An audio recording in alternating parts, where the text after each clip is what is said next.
पाकिस्तान हर मोर्चे पर हारते जा रहा था। भारत सरकार ने पाकिस्तान पर मनोवैज्ञानिक दबाव बनाने के लिए निर्मलजीत सिंह अरोड़ा ने एक प्लान बनाया। उन्होंने एयरफोर्स को पूर्वी पाकिस्तान यानी जो अभी बांग्लादेश है तो ढाका के ऊपर एयर ड्रॉप करा दिया, हवाई जहाज से सैनिकों को उतार दिया और उन सैनिकों के भेष में उसमें सैनिक कम थे और उसमें केवल पुतलों को नीचे उतारा गया था। ये केवल इंडियन आर्मी जान रही थी कि पुतला नीचे उतरा है सर, लेकिन मीडिया ने तो इसको खबर को आग की तरह फैला दिया। और इसमें हम धन्यवाद देना चाहेंगे हाथ जोड़कर बीबीसी न्यूज का। और बीबीसी ने ये छाप दिया कि इंडियन एयरफोर्स ने ढाका पर 5000 एयर ड्रॉप करा दिया फौजियों को। अब ये गली गली खोज खोज के पाकिस्तानी फौजियों को मारेंगे कि तुम क्यों मार रहे हो हमारे बांग्लादेशी भाइयों को। और बांग्लादेश की मुक्ति बाहिनी वैसे ही उनके पीछे पड़ी हुई थी पाकिस्तानियों के।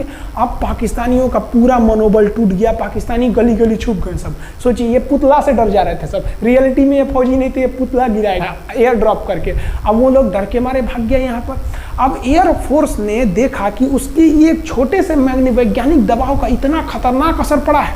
एयरफोर्स ने कहा कि अब एक काम करते हैं, अब आर पार को अब ठोक डालते हैं पाकिस्तान को, अब जो होगा सो देखा जाएगा।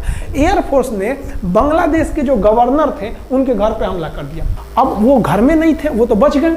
बचने के बाद डर क्या होता है, देखिए डर किसको कहा जाता है। जो उनके गवर्नर हाउस थे एएच मलिक, इन्होंने त्याग पत्र दे दिया। भैया जिंदगी रहेगी तो बहुत नौकरी करेंगे, डर के मारे त्याग पत्र दे दिया। सोचिए गवर्नर, क्योंकि पाकिस्तान का एक राज्य ही तो था पूर्वी पाकिस्तान। जैसे हमारा एक राज्य है उत्तर प्रदेश, बिहार, महाराष्ट्र, वहां पे भी गवर्नर होते हैं ना, संवैधानिक हिसाब से गवर्नर मालिक होता है उस जगह का। त्याग पत्र दे दिए। सोचिए ये डर था उनके अंदर। निर्मलजीत सिंह अरोड़ा जो लेफ्टिनेंट जनरल थे, जनरल तो हमारे मानिक शाह थे, लेफ्टिनेंट जनरल थे जिन्हें बांग्लादेश जीतने की जिम्मेदारी दी गई थी, मतलब उसे सुरक्षा करने की जिम्मेदारी दी गई थी।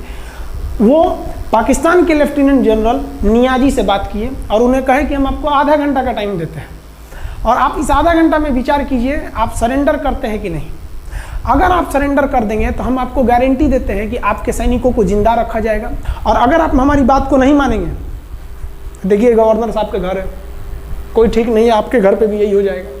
क्योंकि अगर आप हमारे सामने सरेंडर नहीं करिएगा तो याद रखिए हम अपने हमले को 10 गुना और तेज कर देंगे। और हार तो आप चारों ओर से गए हैं। भारत चाहता था कि जल्दी से जल्दी इस युद्ध को खत्म किया जाए, क्योंकि अब ये अंतर्राष्ट्रीय मैटर हो चुका था। अब अमेरिका